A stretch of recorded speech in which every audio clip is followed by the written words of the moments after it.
Hey, folks, guess what? Yes, this is your man, Adolphus A.D. Moore. I'm popping in real quick, not going to be here long. Just want to add a couple of salient thoughts I want to talk about. The Texans Saints game tonight. Texans coming out victorious in their first preseason game under the Lovie Smith administration, 17-13. I'm gonna take this game and like I said, and nothing long. I just want to just some couple of points that as sitting back looking at the game from the comfortable position of my couch, as I'm still on the puff list. Hopefully, about within another week, I'll be off and be back on the grind. Appreciate all the thoughts and everything that I've gotten from some of y'all that know that I have been on the puff list for a while. But anyway, the Texans 17-13 victory over the Saints. Let me drop the music here. Tonight, I'm gonna take it from the end of the game and the ending drive, and I just want to just sort of looked at watched how the sideline reacted and performed to the game type situation. But this being preseason, sort of looked at the aplomb at the way Lovie Smith and that whole sideline sort of responded, and Texans took the ball and drove it 90 yards with a matter of a minute and some seconds, and brought a victory out. Yeah, it's preseason. We understand that those was not the ones against one. Fact of the matter remains that was a good time for situational football, but the fact that I just appreciated the aplomb, that calmness that you saw from the sideline. Now, some folks want to say is this a shot at David Cutler? No, it's not. I'm not taking a shot at David Cutler because I've been on the record. I thought David Cutler got a raw deal from the Texans, and I still say that. I say that to the Texans' face to this day. You gave the man a raw deal, but anyway, you sent him home with enough. Hopefully, he had enough money to a swedge and put some balm on his wounds, and he can still sit back and hold his head up. But I appreciated but back to the game tonight. I appreciated the way the Texans and Lovey and that whole atmosphere on the sideline. I just saw a calmness. I saw somebody that been there, done this before. We can get this done now. So to me, this stands in my mind, bodes well for what the Texans can do down the road. Am I saying they're gonna be in Arizona for the Super Bowl this year? No, I'm not stepping out on that limb like that. But you never know. However, I will be making probably at the last game in the last preseason game. I will be giving my opinion what I think how many games the Texans can win this year. But some highlights. I thought that obviously Damian Pierce, young man out of Florida, and this proves one thing to me. All these great running backs, you better appreciate them now. That's after their first and second year coming out from their respective universities, because the grind in the NFL. You see what happened to Ezekiel Elliott, and he was a stud coming out of Ohio State, and he was a stud with the Cowboys. But over a period of time, this game, the NFL, that level of football on the NFL level will work on your body and will grind you down. So right now, the Texans I think they got a nice steal in Damian Pierce. I think Marlon Mack, regardless he had a few carries, I think there's going to be some nice things going to work out with him. I think Royce Freeman's going to be there. We know Rex Burkhead it will be part of that mixture. So hopefully there'll be some other young men that's going to push that particular envelope tonight for us, the running backs concerned. Saw some nice things from, I know some folks probably say, well, Jeff Driscoll didn't do anything. I mean, Davis Mills didn't do anything to just anybody. I wasn't expecting anything from Davis Mills. Davis Mills got two series and got him in, got him out. Didn't worry about trying to get him hurt.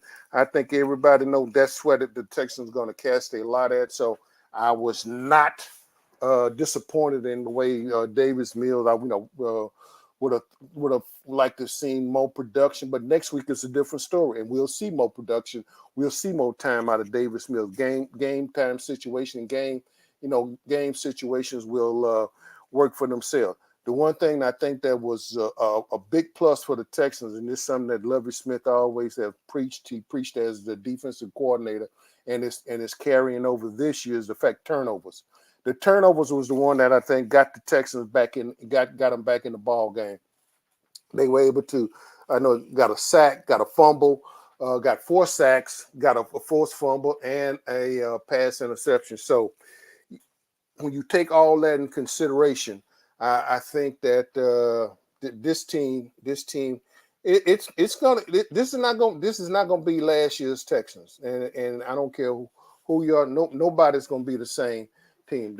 This won't be last year's Los Angeles Rams when they face them this Friday in SoFi Stadium, but there's going to be changes. Always changes in the NFL because basically most of these rosters are turned over anywhere from 12 to 25%, if not more. So, you got some players there. I saw some nice things.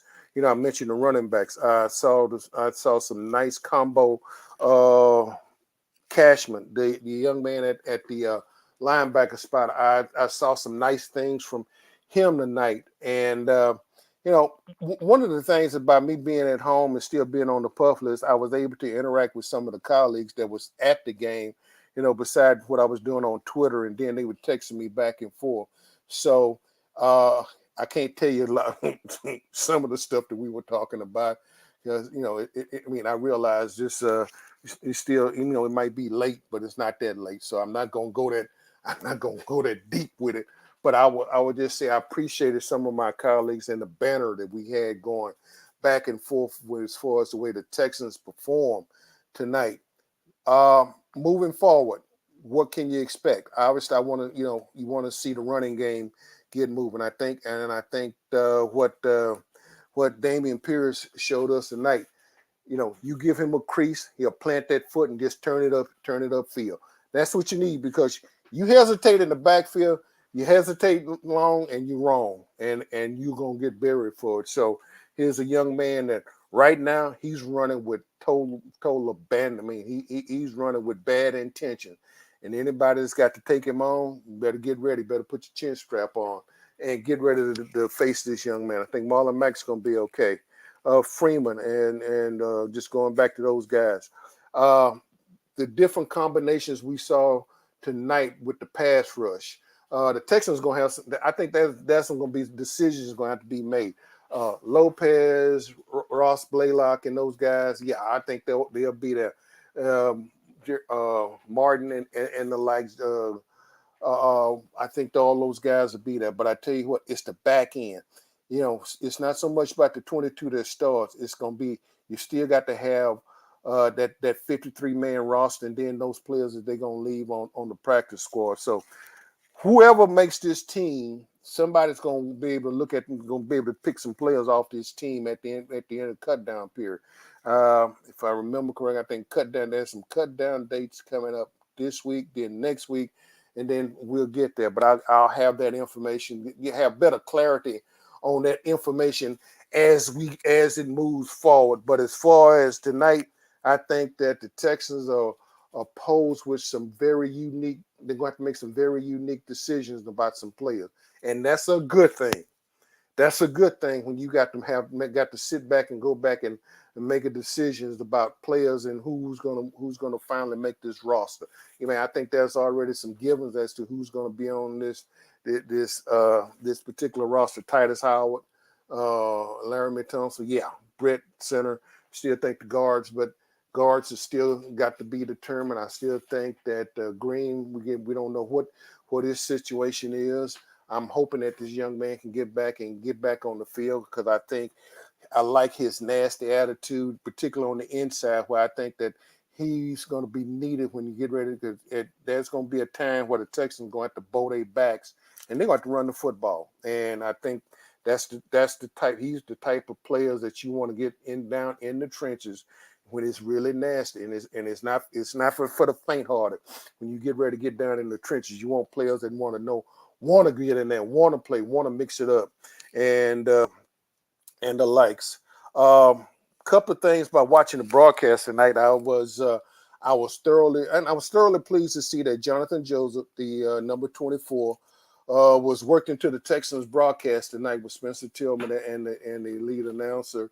And I appreciate it, having covered J. Joe for his whole time here at the Texans, and now seeing him making that transition to the broadcast booth. I'm encouraged, and and J. Joe approaches it. I mean, and his mind. It's amazing how we're just sitting there, and how the little things that he was picking up, seeing from upstairs, and how that can translate into what's going on the field, but also just from a fan standpoint as to what you need to look for. He told an interesting story tonight, because one of the Texans on the screen, one of the corner came up and made a play, and he had mentioned the fact that he got called out for that same play by not making. He thought he had done a good play, and Marvin Lewis, this is when he was at Cincinnati, mentioning the fact that if you want to make it if you want to step up your game, you have to go make a play like that.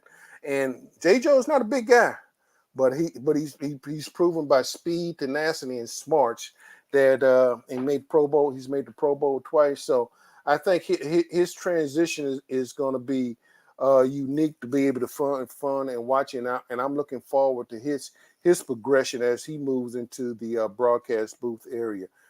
Nobody was born a star right off the bat, but I think he has some very unique skills that can translate from the field, and being able to paint a pitch and tell a story. And that's what this game is all about. Remember, folks, we're not putting a man on Mars. We're not trying to go send a new rover up. You're playing football, but there are some unique things about when you're watching this game, and depending on how you watch it and where you're watching it from, what perspective that you watch it from, it's an intriguing game. It can be checkers for some of y'all, or for me who's more like chess or backgammon. And I'm pretty sure everybody haven't heard that. I'm not too many of y'all out there that probably still know how to play backgammon. If I give you a backgammon set right now, you probably wouldn't know what to do with it. But be that as it may. So tell you what, as I mentioned, I'm not gonna prolong this tonight. I just want to jump in and just some of my quick hidden points about the Texans. The fact that I appreciated that situational football, that they got a chance to get something done tonight. They got a victory, but whether they got a victory or not, the fact of the matter is it's going to be some long film watching tonight about this team, and it's going to be some decisions made by some players, and next week and then the following week. So as I get ready to move to the close, let me just mention right now that we got a big announcement about you see this logo up here on the right part of the screen. We're gonna make it's a big announcement coming about the sponsorship, the title sponsor of the show for this season. So, but we'll be making an announcement in a couple of weeks. So, as we get ready to just bring this puppy to a close, I just want to say thank you real quick. Thank you for those who tuned in real quick. I jumped on and got some things done. Thank you to my colleagues that we went back and forth with on text and Twitter tonight, and appreciated the comments. Appreciated y'all asking how I was getting along. I'm doing okay. Like I said, I'll be coming off the puff list. Give me about a week or so, and we'll be ready to hopefully rock and roll. Not at full speed yet, but I'll be ready to get back in the saddle and start the grind again. So without further ado, this is your man Adolphus A.D. Moore as we bring this Texans recap to a close. Remember, the Texans defeated the Saints 17-13 tonight, and rather entertaining game. First game. In fact, that's all I've basically been doing from Thursday on the NFL Network, is just watching, just getting bits and pieces and watching different players. So, but this game tonight was, watched it with a great interest and a great intensity, and looking forward to seeing what this team is gonna build on. So remember, COVID is still out there. For those of y'all that need monkeypox vaccinations, don't sit up there and talk about it. Go get it done. For those of y'all who have not gotten your COVID shots, don't talk about it. Go get it done. It's still out there. But the world's not going to stop again like we did in the past. So continue to treat each other with kindness and respect. And as we get to the close of this particular program, again, this is your man, Adolphus A.D. Moore, Looking forward to seeing you all Friday. If not, well, it's probably going to be Saturday morning because I've already got some stuff lined up coming from Los Angeles as the Texans will venture out to SoFi Stadium in Inglewood as they take on the Los Angeles Rams. So, without further ado, I want to say ciao, peace, and I'm out. And I will be looking forward to catching up with you next week. Folks, take care and be blessed.